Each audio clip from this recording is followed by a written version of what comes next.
નમસ્કાર મિત્રો, હાલ અમે ઊભા છે વલસાડ પોસ્ટ ઓફિસ ખાતે, જ્યાં વલસાડ પોસ્ટ ઓફિસમાં આવેલા પાસપોર્ટ ઓફિસને બોમ્બથી ગોળા લેવાની ધમકી આપી છે.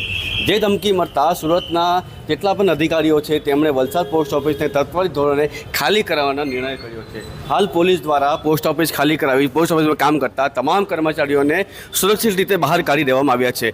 તે જો આ અંગે પોસ્ટ ઓફિસના અધિકારી જે પાસપોર્ટ ઓફિસના ડિપાર્ટમેન્ટ સુપ્રિન્ટેન્ડન્ટ છે તેમણે શું કહ્યું? Subhash Thakor, V50 news, Surat. એટલે કે પાસપોર્ટ ઓફિસ સુરત તરફથી એક મેલ આવ્યો છે, જેની અંદર સુરતના પાસપોર્ટ ઓફિસને એવો કંઈક ત્રાહિત વ્યક્તિ દ્વારા મેલ કરવામાં આવેલ છે કે દરેક દેશની દરેક પાસપોર્ટ ઓફિસોમાં આજરોજ કોઈક બોમ્બ મૂકીને એને ઉડાડી દેવાનું કાવતરું કર્યું હોય એવો કોઈક મેલ એમની પાસે આવેલ છે. જે મેલ દ્વારા અમને આ જાણ કરી છે, જેથી અમે તાકીદના પગલાં રૂપે વલસાડ પાસપોર્ટ ઓફિસ અને નવસારી પાસપોર્ટ ઓફિસ બંનેને અત્યારે વેકેટ કરાવી છે. અને અમારા કલેક્ટર સાહેબને, DSP સાહેબને, ફાયર બ્રિગેડ શ્રીને વગેરેને અમે જાણ કરી છે કે અને જેઓ ત્વરિત પગલાં લઈ હાલમાં આવી રહ્યા છે અને એનું મોનિટરિંગ કરશે, એનું ચેકિંગ કરશે અને એમના એક સચોટ અહેવાલ બાદ અમે અમારી ઓફિસની આગળની કાર્યવાહી કરી શકીશું.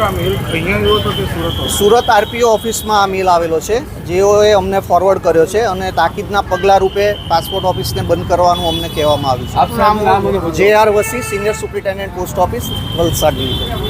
સુરત પાસપોર્ટ ઓફિસમાં એક ઈમેલ આવેલો, એમાં એવું લખેલું હતું કે પાસપોર્ટ ઓફિસમાં સાયનાઇડ ભરેલા સિલિન્ડરો મૂકવામાં આવેલા છે, RDX ભરેલા, અને જે 12 ને 10 કલાકે બ્લાસ્ટ થશે. જેથી સુરત પાસપોર્ટ કચેરીએ તેની તમામ અંડરમાં આવતી પાસપોર્ટ કચેરીને જાણ કરી હતી.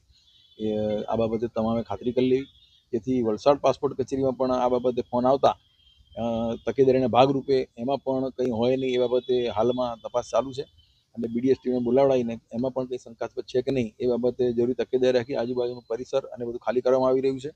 અને આજુબાજુ જે બિલ્ડિંગો આવેલા છે, સરકારી બિલ્ડિંગો છે, એમાં તકેદારીના ભાગરૂપે કંઈ શંકાસ્પદ વસ્તુ મળી આવે કે ન મળી આવે એ બાબતે અત્યારે ખાતરી કરવામાં આવી રહી છે. અને BDS ટીમ આવશે એટલે આખું કેમ્પસ ચેક કરીને પછી આગળની કાર્યવાહી કરવામાં આવશે.